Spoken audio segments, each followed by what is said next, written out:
So today we're talking about factoring companies, and I happen to think that a factoring company could be a freight broker's best friend. So in this video today, I'm going to tell you exactly why I think so. So coming inside, sit back, relax, and enjoy this video. Now let's get down into the business. For those of you who may not already know, I'm going to give you a quick explanation of what a factoring company is and how that relationship works with the freight broker.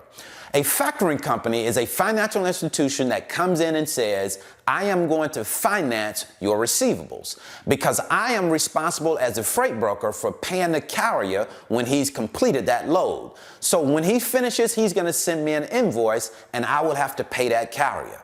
Now, that can get expensive. If you move 25, 30 loads a month, you can easily exceed $50,000 in invoices. So what freight brokers do is they develop relationships with factoring companies. They start working with those factoring companies, and the factoring company says, you don't focus, you don't worry about paying invoices. We will come in and we will pay those invoices for you. We'll just charge you a fee to do so. So that's how the factoring company relationship works. And of course, we want to get the best rate that we can possibly get, because the less that we pay for a factoring fee, the better for us and our business. Because remember, that cost has to come from somewhere. So you're going to be taking that cost from your profit. So we want to make sure that that cost is about 2.5%, 3%. Used to be it was higher. It was 4% and 5% for freight brokers, but now this space has become a lot more competitive and the rate has decreased substantially. Why would a freight broker use a factoring company? Let's start off with reason number one of the reasons that I think are most important, and that is cash flow. As a new freight broker, you are definitely going to have problems, more than likely, with cash flow, having enough cash flowing in and out of your business. And if you have to pay invoices, then that just further complicates that issue. And studies show that a large majority of small businesses fail within the first 5 years of formation.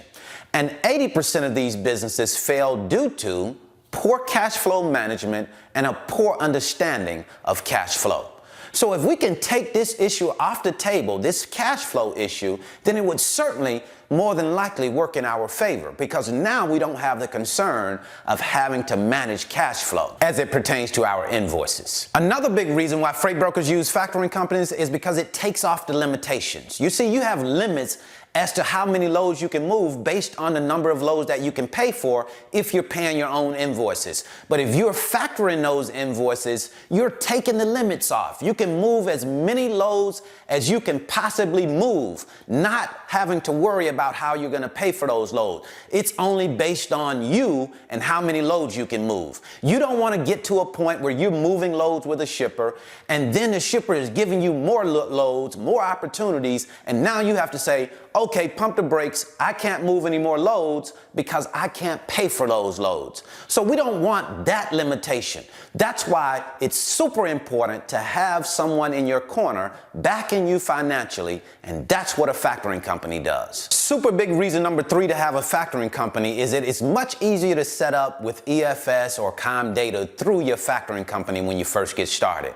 And as freight brokers, it's not just about moving a load from point A to point B. We want to provide a service to move that load from point A to point B. A part of that service could be you offering to pay lumper fees for your shippers. And how you would pay lumper fees, of course, is having an EFS account set up. And it's not that this just gives you the ability to pay lumper fees. When you have an EFS or a Comdata account, you can also pay your carrier fuel advances. And this certainly helps loads to keep moving more fluidly. Another big benefit of a factoring company that's often overlooked is that with a factoring company, now you don't have to pay all of those fees to check your shipper's credit, because that certainly gets expensive. What you have to understand is that when you're working with shippers, you are going to have to check their credit at some point to determine whether they are credit worthy.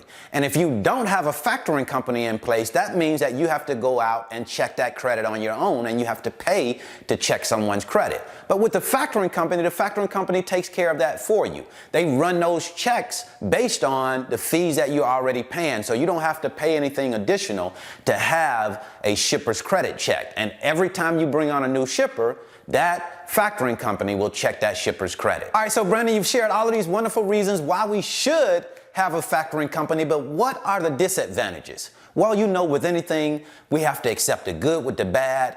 There's always going to be advantages and disadvantages to anything, and that's no different as it pertains to factoring companies. The disadvantage to using a factoring company is the fact that the factoring company has access to all of your information. They'll have access to all of your rate quotes, all of your rate confirmations, all of your customers' information. And the second biggest disadvantage is they are the ones that will be going direct to your customer. When it comes down to accounting, they will be the ones that are talking to the accounting departments. Now I get it, some people think that this is a lot of information to give up. Whenever we're giving up information, we're giving up an advantage. But the question that you have to answer is it worth it? Is it worth it to you? So that's what I wanted to share with you today. I certainly hope this information has been helpful. If you want to learn more about the freight broker business, I'll leave a free link in the description. It's my 5-video series titled How the Load Movement Process Works. It will give you a look into the freight broker business, let you see how it works before you come into it. And then if you're interested in learning more about the load board and how we go in and search for trucks, how we post our loads, and of course, how we use a rate sourcing tool in order to start forming our rate, I'll leave a free link right here. So until the next time, I wish you the very best in your life and business. See you at the top, because the bottom is much too crowded.